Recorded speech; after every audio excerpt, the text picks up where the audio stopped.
Bueno, ajuste mínimos por mínimos cuadrados. Lo que tenemos entonces es, decimos que el método de mínimos cuadrados supone que la curva de mejor ajuste es la que tiene la suma mínima de desviaciones. Acá tomamos un ejemplito unidimensional sacado del librito de Gilbert Strand, que es muy didáctico.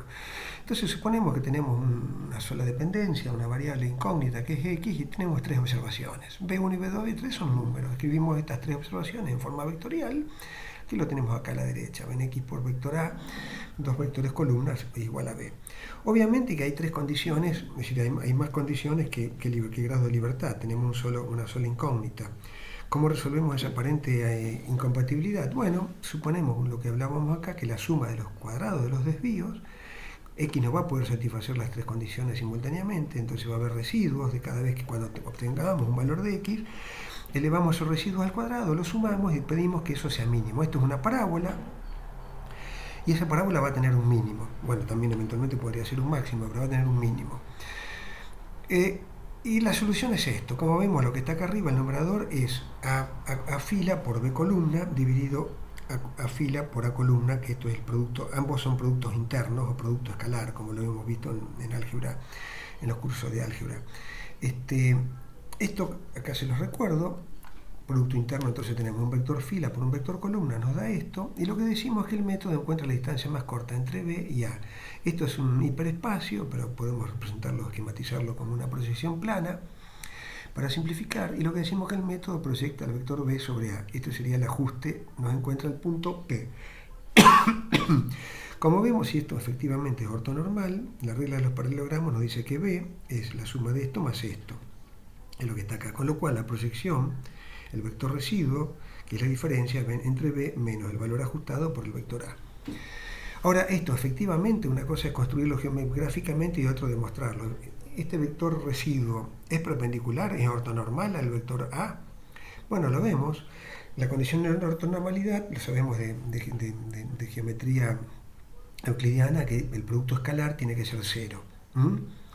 Entonces, esto reemplazamos x sombrero por la solución que obtuvimos antes.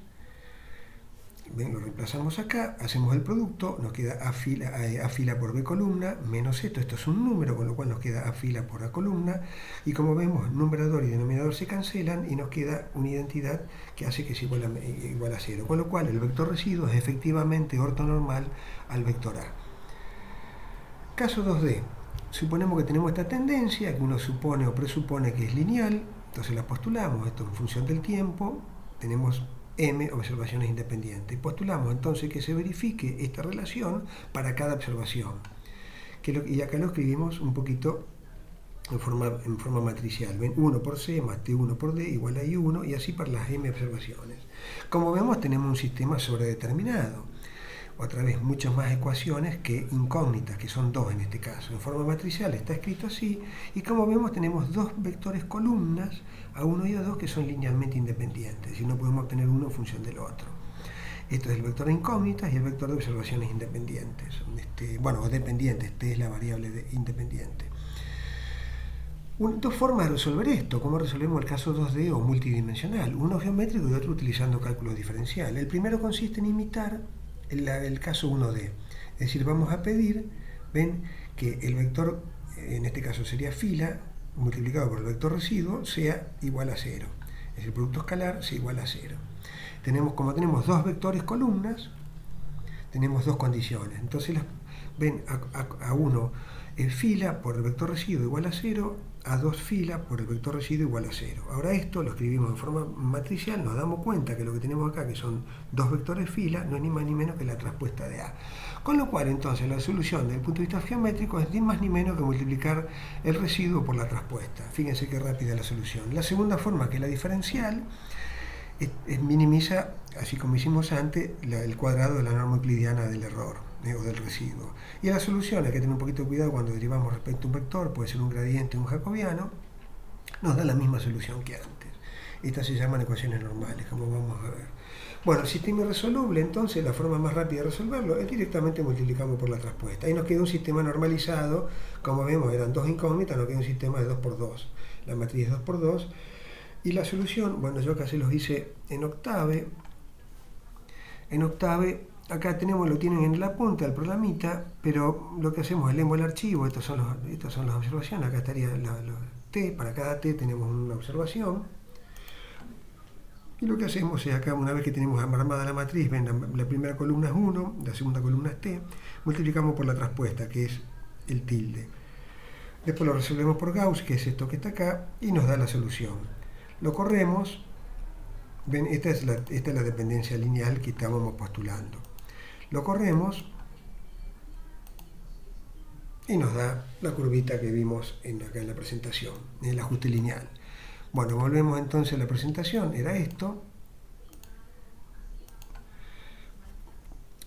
Las ecuaciones normales, el teorema, esto lo vamos a pasar un poquito por alto, pero esta es la demostración, la tienen en la punta y es muy sencilla. Lo que nos dice es que la solución por mínimos cuadrados hace que el vector residuo que es este,